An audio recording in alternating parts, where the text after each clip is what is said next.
when you brand your stuff towards children, your project or whatever it is going to have more longevity. I look at Tim Hortons, a famous Canadian coffee shop. What they do is they launch these leagues across Canada called Timbits. And so as you're growing up as a kid in Canada, you'll never forget after going and playing like basically little league soccer that you could go to Tim Hortons and get free Timbits. And so that's like, whenever I see an opportunity that we can be a good example to the kids, we're on it. Welcome to the Cashflow Chronicles. I'm your host, Jonny Catani, and the founder of Catani Capital Group. For the last 2 years, I've been studying alternative assets and now help solve the problem of creating passive cash flow for creators, influencers, and busy professionals by bringing you 5 episodes a week of easy to understand education in the world of passive investing. What's up, guys? Welcome to another episode of the Cashflow Chronicles. I'm your host, Jonny Catani, and we have a treat for you today. Ladies and gentlemen, we have Adam Carswell, entrepreneur, podcaster, LinkedIn-powered networker, new media marketing maverick. His expert is in communication. He's the best MC, the best hype man. He's co-founder of RaiseMasters, #1 mastermind for elite capital raisers. He's earned the moniker the Voice of Liberty as a master of ceremonies at Liberland national events and hosts the nation's podcast, the Liberland Show. In his spare time, he's training to become a world-class DJ. The man can do it all. Adam, welcome to the show. Big Cat. That's his nickname, ladies and gentlemen. If you're new to the show or a repeat listener, that's what we call him, Big Cat or Uncle Big Cat, because I have a son and he got to meet Jonny. So anyways, happy to be here, and apologies in advance for any nasally sounding vocals on my end today. As you saw there, if you're watching the video, I'm drinking, forget the orange juice by the bottle. We're drinking it by the gallon here today. So looking forward to this one, Jonny. We're grateful to have you. I have mentioned your name and Hunter's name countless times, friends, mentors. We've had Hunter on.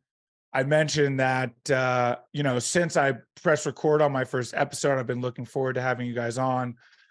So we've done it. That's it. This is the last show I'm ever going to do. No, just kidding. I'm kidding. Listen, you have an incredible resume. I know everything, but kind of give us, let's just give the story of how you and Hunter met. Let's give that Hunt and kind of the story of the founding of RaiseMasters. As you saw at our members meeting recently for RaiseMasters, we had Josh Satin come speak recently, who played a couple years professionally as a Major League Baseball player. That's a really cool fun fact about him that I didn't even know until like a week ago, and I've known Josh for like 5 years. So I'm a retired or former athlete as well. I'm not quite on Josh's level, but I played college hoops. I ran track and field in the Hall of Fame at my alma mater, and then I played semi-professional basketball in Central America for a couple of years. So throw that out there, a little athletic sprinkling. But anyways, how did Hunter and I meet? We met after I had finished the world of athletics. I was actually in pursuit of becoming an NCAA coach, shifted into the world of business, got a job with the Fortune 500, worked there a couple of years. I realized this is great. I could have a good future here, but even the people who are my leaders and the people who I look up to within that company, they're still working 80 hours a week. And as their salaries go up, they just pay more in taxes. So it's really not like they're making that much more money. And I'm like, I got to get out of this. So thankfully, I read Rich Dad, Poor Dad twice as a quote unquote youngster, somewhere in my mid 20s, decided I was going to get into real estate, pursued residential because all I knew that existed in regards to real estate at that time was basically HGTV, and that's it. And then I'm going down some rabbit holes. Initially, it started it's 2017. So I was going down some Bitcoin crypto rabbit holes, and I found this YouTube channel by a guy named Jeff Berwick. And then Jeff ended up having Hunter on as a guest on his show. And normally you don't have like buttoned up commercial real estate professionals on this show. It's mainly like anarchist type of people, which Hunter is, which is awesome, which is why I reached out to him. But that was it. So I saw Hunter on this anarchy podcast, and I'm like, somebody in real estate that's in the commercial level, which is where I want to go, let me reach out to him. And so I did. I became, really one of his first mentees as he launched his first educational product, the Cashflow Connections mentorship program. Went from student to working on a few side marketing projects with him. And then I started selling our products, started selling our education because, it's passionate about it. It changed my life, and I've seen it work for several others, and I wouldn't know you if it wasn't for it. Right. So That's right. That just continued to snowball until Hunter wrote Amazon best-selling Raising Capital for Real Estate. after that moment, kind of realized, okay, Hunter's raised about 50 million. This book's crushing it. There's no gathering point in the marketplace right now for capital raisers or people who are focused on raising money. And so it was obvious, got to give credit where credit is due. It's Hunter's idea, but we kind of stuck our flag in the ground in the middle of COVID, and we're like, this is it. We're the capital raising mastermind. Let's go. And it's just been, trajectory wise up and to the right there, growing our platform. And, as of this recording, we're at about 450 clients, and it's in about 3 years, right? Maybe a little bit less than 3 years. And dude, you know what? We'll say this for the recording too. So Jonny Cattani, ladies and gentlemen, there was a phase in our sales process where we decided we were gonna take calls right after the webinar presentation. Normally, Hunter would do the presentation, and then I would do onboarding calls or exploratory calls with potential clients, over the course of the next week. But for whatever reason, we didn't take calls like right after. I don't know. You just live and you learn. We do now anytime we do a presentation. But one of the first times that we took sales calls right after a presentation was Jonny Cattani. And he was like, pay in full, dude, let's go. I'm like, all right, my man. So Hunter has a few times to me, he's like, dude, you never know when we're going to meet our next Jonny Cattani. Oh, I love that so much. Yeah, I remember watching that webinar and I was just like, at the end, he's doing his whole sales thing where he's like, this is $150,000, value. And it is, of course. But I was like, oh, man, I'm not going to be able to afford this. Like, shoot, what the heck? And then he says the price and I'm literally like, and he's like, first person to schedule, he's like, first 30 to schedule a call or something, like get a bonus. And I'm like, the first one. Exactly. Yeah. And here we are 2 years late. Well, yeah. I mean, that was September of 21. You guys launched in 2021. So yeah, wow. That's crazy how fast time flies. And to go back, yes, Josh Sadden is amazing. I got to pick his ear at Best Ever. And it's so crazy to think about what he's done, like what they're still doing. He's a CEO. They have, just casually 7,000 doors. They're at 2.1 billion AUM right now. Casual.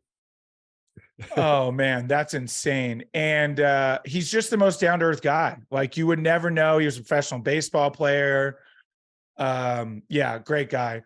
But yes, RaiseMasters has been absolutely incredible. Now you guys also have the Capital Collective as well, kind of the whole raisingcapital.com stack. Incredible group too. Got good friends with the now CFO, Jim Morales, great guy. Shout out to him. So you've got quite the squad going. What are you up to? I know you have. I feel like you're always doing something else behind the scenes. So what have you been up to? My wife made fun of me recently because I think as an entrepreneur, if you're an entrepreneur, then I think you could probably relate to this. If not, then maybe you don't know what I'm talking about. And I think statistically, right, I don't want anyone to get mad at me on this one, but if you look statistically, men to women, men tend to have more shiny object syndrome than women too. So male entrepreneur shiny object syndrome does happen from time to time. So anyway, she was making fun of me on this the other day because I was watching here living in Tampa, we have I guess like the headquarters of Scientology is here. I don't know if you knew that. Nice. So they have a Scientology channel going 24/7 here. And I was like, you know what? I'm gonna watch it, like see what's up. And she's like, you better not get obsessed with this too now. I'm like, I'm just watching it. Relax. So anyways, yeah, working on a few other things. I'd say consistently, aside from RaiseMasters, some things that I'm very happy with and continue to grow as well. On the podcasting front, I have my own show, Dream Chasers and Adventures in the Future.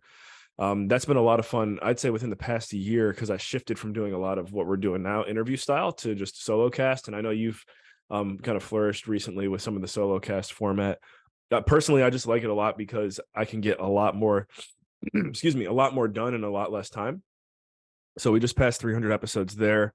From that, branched out a couple other podcasting type of things that I do. Like there's a country in Central/Eastern Europe that I happen to be some people have referred to me as a founding father before. I'm not technically, but me and the president and all the leaders of this country, Liberland, you can go to liberland.org for more information. I do host the Liberland Show, the nation's podcast. That's mainly just more of a passion project. Whenever I want to interview someone, I'll do it. But it's cool to have basically a subscriber list of about 15 to 20,000 ready to listen to you at any point in time you drop something out there. So that's a lot of fun. Liberland Show is growing. As you know, I like NFTs a lot. I got a project that I started with my friends when NFTs were like really cool, maybe like a year and a half ago. I'll be the first one to tell you, I get it. Crypto, blockchain, NFTs, you can throw tomatoes at it all you want. I won't make fun of you, or if you want to judge me, like, that's cool. I do have a lot of faith and confidence in what we've built and continue to build. And I say we, because I've just got two lifelong friends from Ohio that we've got this project slowly rolling out here. And for more information on that, you can go to, and also, don't laugh at me too hard here, but you can go to gooballs.io. That is our project. I'm actually going to be seeing Tom Bilyeu speak here pretty soon, who's someone who's gone very further than me down the NFT rabbit hole, and someone who's been very profitable with him as well, whether you like him or not, is Gary Vee. So when I see how Gary and Tom Bilyeu, who are really prominent, influential people in the world of business, build out platforms that are having success, it's like, okay, we're doing the right thing. So that's all cooking. And then I guess the last piece I'll say here is I've just always loved producing music just for fun on FL Studio growing up. And then I put it on pause. And then recently I got back into it a lot more seriously, especially I'd say with the way RaiseMasters is going, could kind of afford to do a few extra things on the side here. And so I invested in a course called the Tool Room Academy, which is based out of the UK. So I got into that network, kind of just, shook the right hands, and now I'm producing electronic music. And I'd say over the course of, this is, recording this April 2023. So probably, by the end of the year, I will be under the artist name General Moses on Spotify. I would anticipate at least 3 tracks will be out by January. This at least. So that's what I'm up to. I love it. It's incredible. And are you focused more on producing than actually DJing, or is it both? More on the good question. More on the on the production side right now, and that's only because honestly, I didn't know any better. I thought that initially what I needed to focus on was like my turntable skills when I started with the academy, and they were like, no, like, you can get better at that later, because not anyone, but kind of anyone can learn how to do that. Yeah. Like, you need to focus on the truly, like, the creative piece that only you can do, which is your sound and your music. So absolutely. You don't want to end up as some like wedding DJ, like anybody. I shouldn't say anybody. It is a skill for sure. I don't want to take away from the at-home DJs and the wedding DJs. No offense, you guys, but yeah, I think if you can produce, especially if you can make your own tracks, like that's the next level. Yeah. I mean, you could compare it to, I see a lot of similarities in podcasting and a lot of other ventures too. As a capital raiser, podcast, whatever it may be, when you have your own art, your own creation, and your own platform, it's different than even just being a guest on everyone else's podcast. That's definitely a way you could do it. I'd say maybe being a guest on everyone else's podcast is kind of like the wedding DJ direction, but and there's no shame in either way. I just like the creative piece, because that's the part that's like unique to you. Like, the questions you're asking me right now, like, that's the creative piece of the show. Like, this is the Jonny Cattani show. You can't get this anywhere else. Yes, absolutely. And I've already talked about how we're going to transition to solo episodes. Not that of course, I love having guests on, meeting great people, but you're so right when you're so much more in control, obviously, because it's just you. And you can I think that in terms of like what you're trying to accomplish, I think a solo show just accomplishes more. Dude, I'm so happy to hear that, because I know we talked about it, but I didn't know how serious you were. I found it's the ultimate time saver, because what it's like scheduling with people. Like, that's a big piece of podcasting that a lot of podcasters don't realize, is just getting your guests to show up. 2, when people are tuning into your show, as much as they love hearing from other people, like, they are kind of tuning in to hear from you. Like, it's your show. Like, yes. I guess people tune into Rogan to see like who he's going to have on as a guest, but at the end of the day, they're there because they like Joe Rogan. normally. So, and then Alex Hormozy is a great example of someone who pretty much just does only solo episodes. And I know his show in the past couple of years has just completely skyrocketed. So yeah, I'm happy to hear that you're thinking further about it, because I know we talked about it briefly. And then the beauty of it all is whenever you do want to have a guest on, you're just like, hey, do you want to come on? And you just figure it out, you know? Correct. And that's the thing too, is, and that's what I told you, is I was actually going to switch solo kind of sooner than later, but then I started getting some really high profile people reaching out, and I was like, okay, I got to make room for them. But to your point, you can do that anytime. It's such a great value add when you meet someone high up where you're like, hey, I've got a podcast with X amount of downloads. Like, I would love to have you on. Boom, schedule it. And then because you don't have this big, long backlog, you can be like, hey, this can come out, next week or tomorrow or whatever it may be. So You remember Travis Chappell, who came and spoke at RaiseMasters? I got to send you an interview that I did with him and connect you with him, because that is actually, now that I think about it, that's one guest who, as far as getting the guests that you really want on your show moving forward, he's got the ultimate playbook for just, if you want to get Shaq on your show, he can teach you how to do it. yeah, So, but I know you, so that's different. right. I was like, I'm not going to toot my own horn here. I'm related to Shaq, guys. So, we're friends. Yes, I did cut that out of your intro because it was a little long, but we should say, and you did mention former collegiate basketball star, Hall of Fame at his alma mater. The man's an athlete. So, and people are always shocked when we're standing next to each other, like, what the heck? we were. Do you have to be over 6 foot to be in RaiseMasters? Who are we? Oh, it was you, me, and Jason, right? It was you, me, and Jason. Yep. If you don't know our buddy Jason, I should get him on too while I'm still doing guests and be on his show. But Jason Wright's also 6'5", big guy from Indiana, big country guy. And whenever the three of us are standing at a conference, people are very intimidated. We decided we'll be the enforcers for RaiseMasters. Anybody who's just on the fence about joining, we're just going to walk over and encircle and be like, so we heard you were on the fence about joining. That's right. Perhaps we can push you to the other side. You know what? He is one of the, I don't even think he's ever practiced it in his life. He's one of the best natural storytellers I've ever met. Like, he's really good at like laying out, hey, here's how it happened. You should have him talk about how he got stuck in an elevator.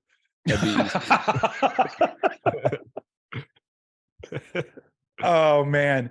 Yeah, he is like the most silent, like just building a business right behind closed doors kind of guy there is. Like, doesn't do any of his own marketing, literally just joined RaiseMasters as an affiliate and just shows up to conferences and, I mean, adds incredible value. Like, don't get me wrong, what Jason can do, speaking of, if you are in need for setting up automations for active campaign, absolutely the best there is. But yeah, I mean, I would say this too, if you want, so that way maybe Jonny can get some referral money from Jason. That's right. Guys, hit up Jonny if you want to meet Jason and potentially work with him. Because seriously, that's another trend that I've noticed within our group. Somebody starts raising millions, and then I find out like 3 months later that they got set up with Jason Wright. So yeah, it's a huge time saver to work with him. Yes, absolutely. He'll get you set up right. And again, the way that he does it, like, one thing that I admire so much too is so many people want to be different. And Jason's like, no, just literally, these are all going to be the same. And I promise you it will work. And it does. And it's so fascinating to see. I mean, of course, you got to put your own voice to it and your own everything. But yeah, you guys have created such a great group, obviously. It's growing like crazy to the point where you even have to turn people away. And now you have the Capital Collective, which is just insane. I mean, Capital Collective is, I know we've talked about it. Obviously, we'd love to have you in there when you feel ready. The kind of the bare minimum requirement is, one, you got to be in RaiseMasters, and two, you have to have individually raised at least $1 million to qualify to apply for it.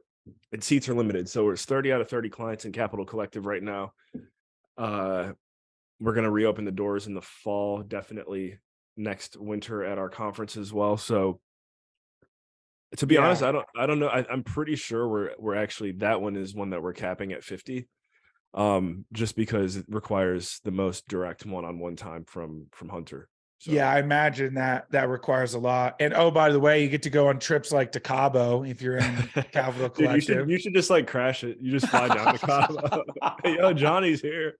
Hunter would be hyped though. That'd be He great. would. Hey, we are publicly announcing this, but if you wanted to come down there, we should talk about it. That'd be so Yeah, funny. that's funny.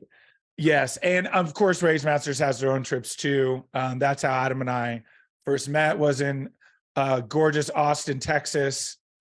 Went and raced some go-karts. What a Yeah, day! What a some day! good Oh, and times. by the way, when I signed up for RaiseMasters, it was like 2 weeks before the Austin trip, and he was like, "Hey, I don't want to rush you, but like we're going to Austin like 2 or 3 weeks if you want to come." And I was like, "Cool, I'll book a ticket right now." I just spent 10 grand or whatever. I'll just throw another 5 down. We'll see you there. Absolutely, absolutely, very worth it.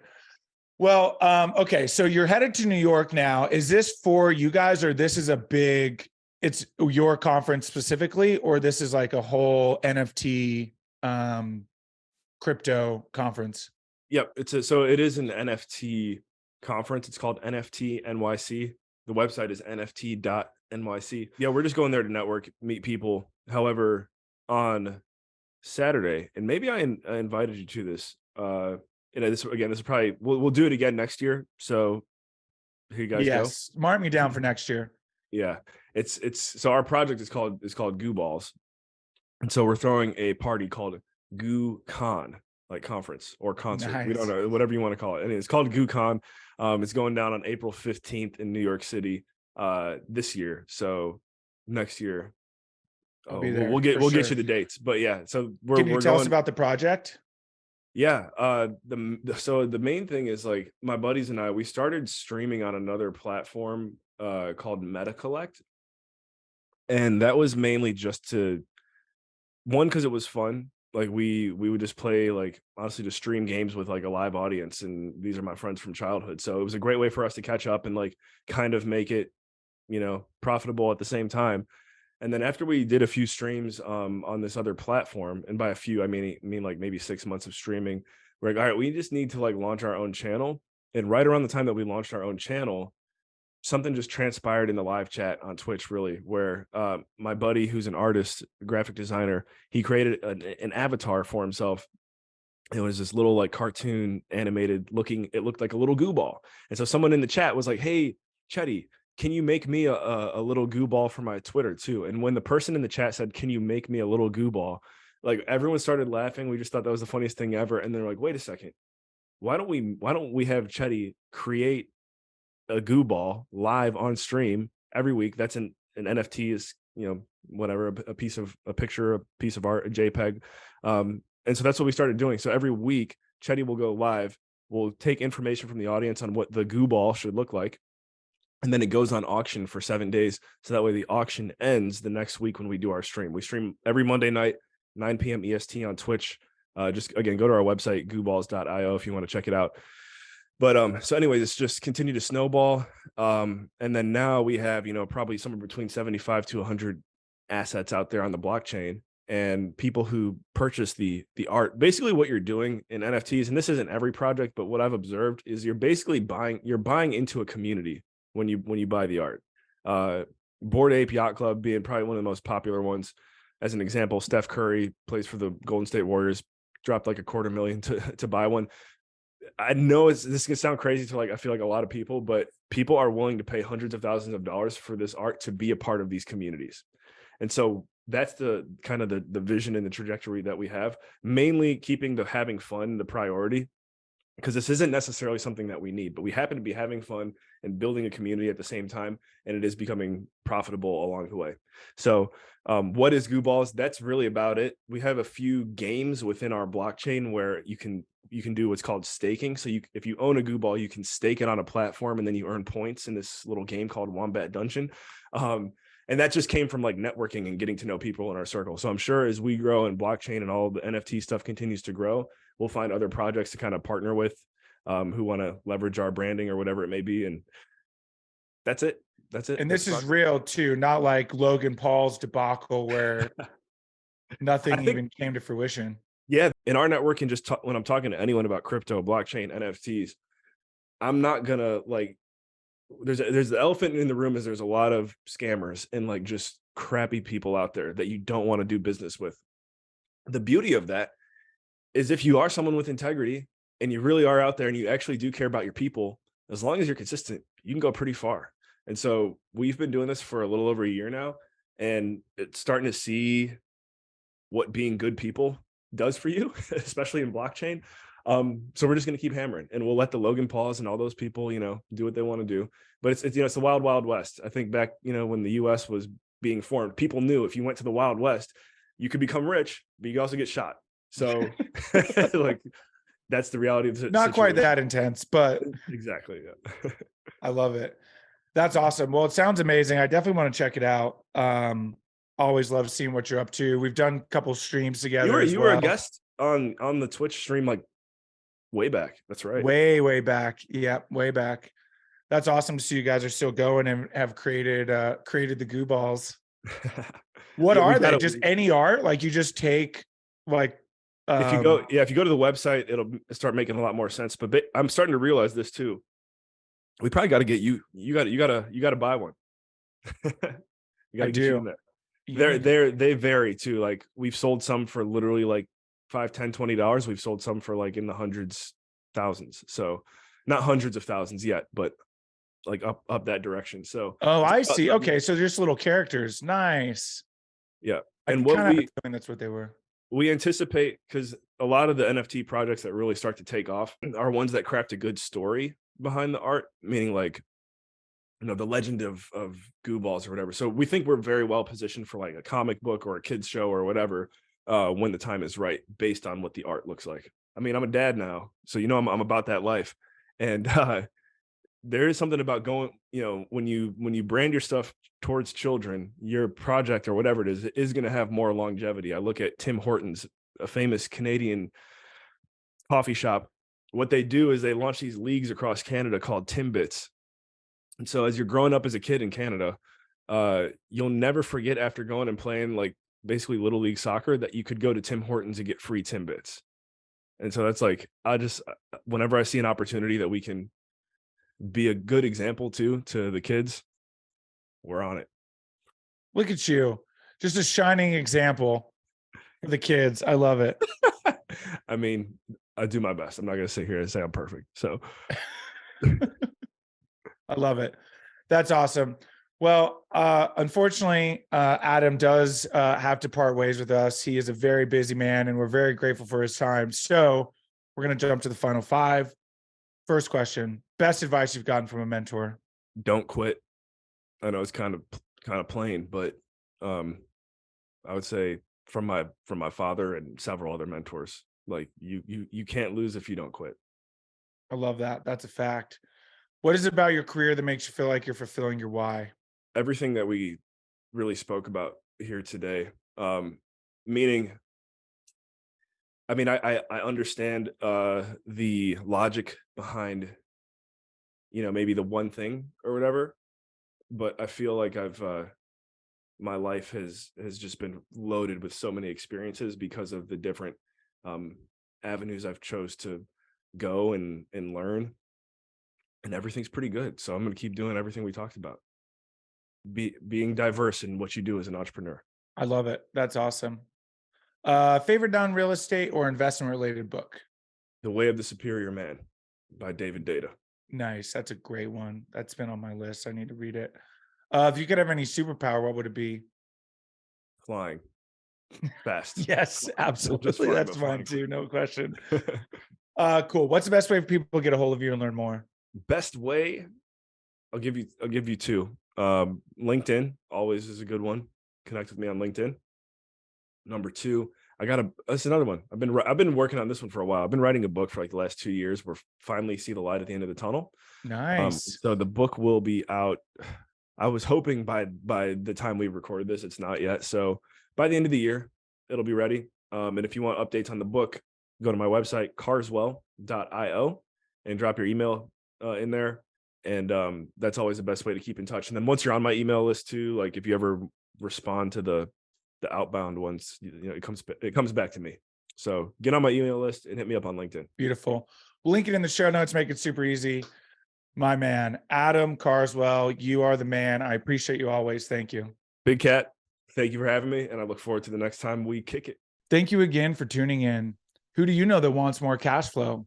Share this episode with them so you can grow your cash flow together. If you enjoyed the show, make sure you're subscribed on your platform of choice so you never miss a new episode. Go to CataniCapitalGroup.com to learn more.